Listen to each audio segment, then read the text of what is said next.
నెల్లూరు జిల్లాలో అక్రమ గ్రావెల్ దందా కొనసాగుతోంది. పొదలకూరు మండలం చిట్టేపల్లి తిప్ప నుంచి ఎటువంటి అనుమతులు లేకుండా అక్రమంగా తరలిస్తున్న గ్రావెల్ ట్రాక్టర్లను పొదలకూరు ఎస్ఐ హనీఫ్ తమ సిబ్బందితో కలిసి పట్టుకున్నారు.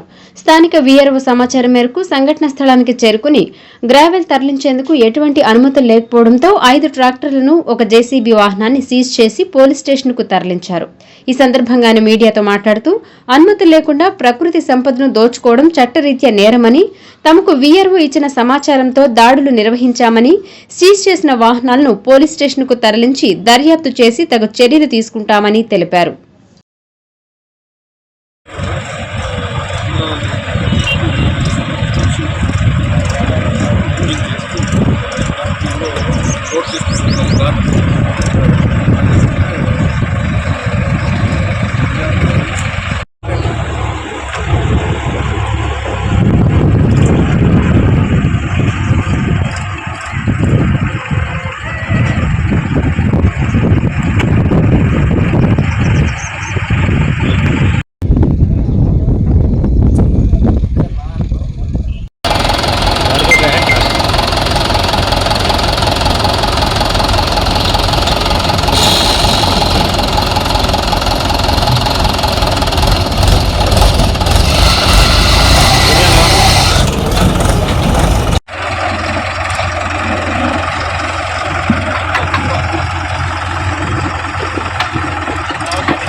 ఒంటిగంట ప్రాంతంలో చిట్టేపల్లి తిప్ప దగ్గర గ్రావెల్ తోలుతున్నారని చెప్పేసి ఇన్ఫర్మేషన్ వస్తే విఆర్ఓ గారు చెప్పారు ఇన్ఫర్మేషన్.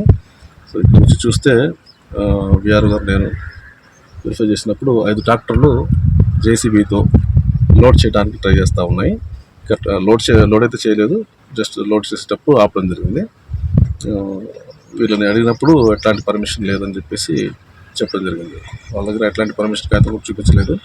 సో 5 ట్రాక్టర్లను జేసీబీని సీజ్ చేసుకొని ఫర్దర్ యాక్షన్ తీసుకునే నిమిత్తం స్టేషన్కి షిఫ్ట్ చేస్తున్నాం. ఎక్కడ కూడా ఇల్లీగల్ ట్రాన్స్పోర్టేషన్ ఆఫ్ గ్రావెల్ అనేది జరగకూడదు. స్ట్రిక్ట్గా యాక్షన్ తీసుకుంటాము. పబ్లిక్ కూడా ఏదైనా ఇన్ఫర్మేషన్ ఉంటే ఇమ్మీడియట్లీ చెప్పారంటే స్పందించి వాటి మీద రైట్ చేసి యాక్షన్ తీసుకోవడం జరుగుతుంది. Thank you.